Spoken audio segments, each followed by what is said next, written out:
Hi, this is my dog Rossi, and I'm a dog trainer, which basically means I spend most of my day handing out snacks and convincing other people's dogs that I'm more interesting than a squirrel.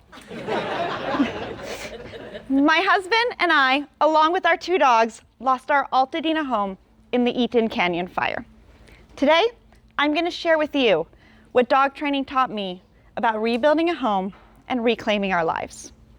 From a very young age, I was obsessed with animals.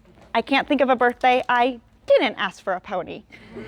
And throughout my career, I've helped thousands of animals and their pet parents.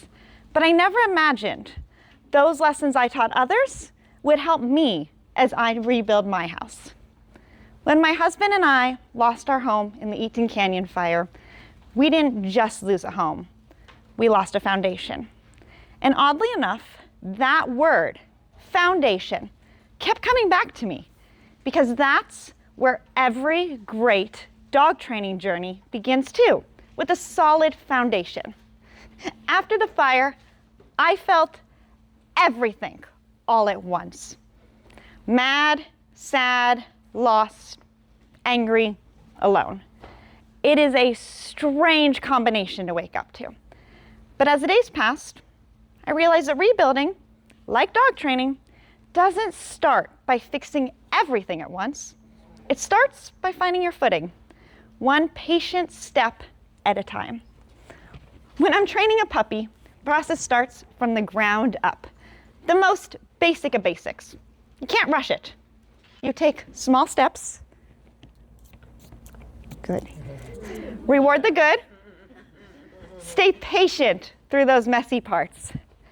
Celebrate progress, however uneven it looks. In the aftermath of the fire, I discovered resilience in unexpected forms. The loyalty of my service dog, Rossi. The quiet strength of my senior dog, Maggie. And the support of neighbors and a community who came forward when literally everything was gone. And, of course, my dog training clients who still called while we're trying to figure out where we're going to sleep that night. Because my dog ate a sock doesn't wait for natural disasters. A gentle reminder, well, felt like my world stopped turning that January night. The rest of the world is still moving. Dog training has this funny way of teaching life lessons, disguised as obedience cues. You can't rush a scared rescue into trust any more than you can rush a rebuild through the permit process. You start with a plan by creating safety, then structure, then confidence. Some days you make progress, some days you'll go backwards. And when things fall apart, and they will, take a breath. Get out your treats. And when you've had a moment, try again.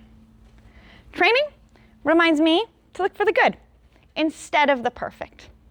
When a dog offers a small try, you mark it. Then you reward it. And you build on it. That is how growth happens. Rebuilding has felt the same way. It's not about the giant leaps. It's about those small wins and noticing them, like getting a temporary power pole installed and then reinforcing them. Those quiet moments, celebrating with our neighbors outside their RV, cheersing our sweet tea, even when everything looks so messy. Patience, consistency, compassion. Those same tools that help a fearful dog feel safe are what helped me rebuild my own sense of safety and belonging.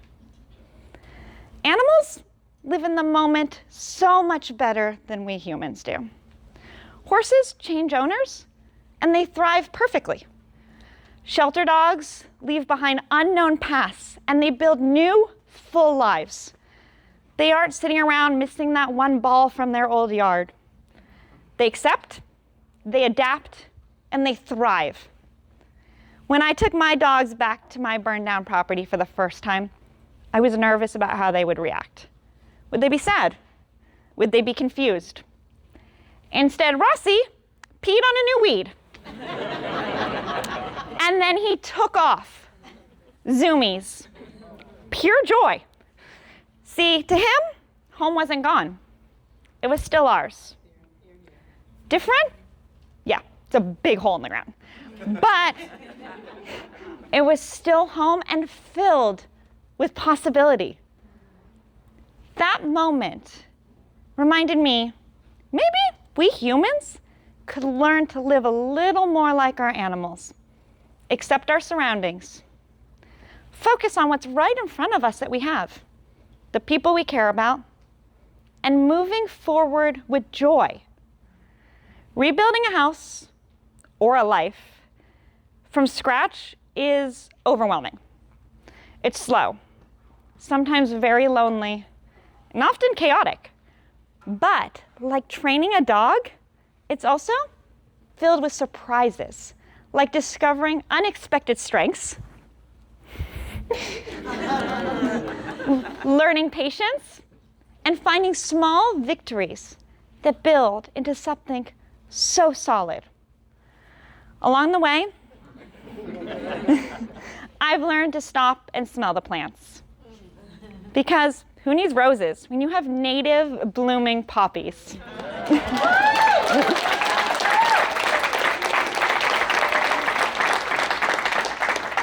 To make friends in the process, and to remember brighter days and better treats are always ahead. Good job.